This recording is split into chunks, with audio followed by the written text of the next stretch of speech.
నమస్కారం. ఈరోజు మనం శ్రీ మహావిష్ణువు ఎందుకు మత్స్యావతారంగా అవతరించారో స్మరించుకుందాం.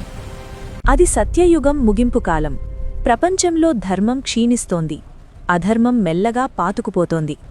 అదే సమయంలో హయగ్రీవుడు అనే అసురుడు బ్రహ్మదేవుని నుండి 4 వేదాలను అపహరించి సముద్రగర్భంలో దాగిపోయాడు.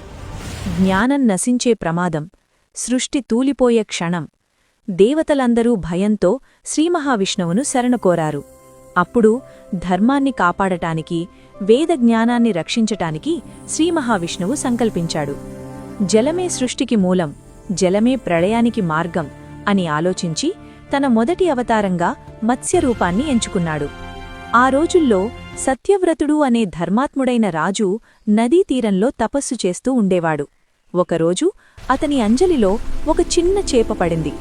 ఆ చేప వినయంగా అంది, రాజా, నన్ను రక్షించు, పెద్ద చేపలు నన్ను మింగేస్తాయి. దయగల రాజు దానిని ఒక పాత్రలో పెట్టాడు. కాని ఆ చేప రాత్రికి రాత్రే పెరిగింది. పాత్ర సరిపోలేదు, బావి సరిపోలేదు, చెరువు సరిపోలేదు, నది కూడా సరిపోలేదు. చివరకు సముద్రంలో వదిలినప్పుడు ఆ చేప ఆకాశాన్ని తాకేంతగా పెరిగింది. అప్పుడు ఆ మత్స్యం పలికింది, రాజా, నేనే శ్రీమహావిష్ణువును. త్వరలో మహాప్రళయం రాబోతోంది. ఒక బలమైన నౌక నిర్మించు, సప్తర్షులను చేర్చు, వేదాలను, ధర్మశాస్త్రాలను, జంతువులు, ఔషధాల విత్తనాలను భద్రపరచు.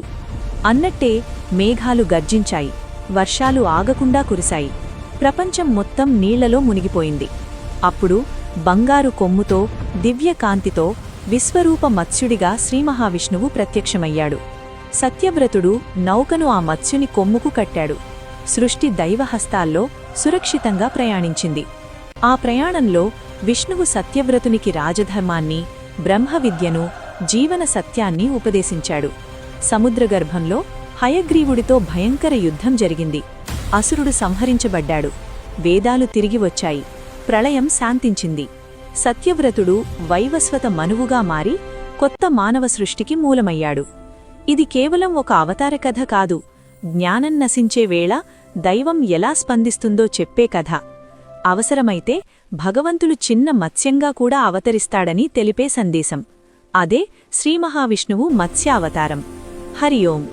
ఇలాంటి మరిన్ని వీడియోల కోసం లైక్, షేర్, సబ్స్క్రైబ్ చేసుకోండి. ధన్యవాదాలు.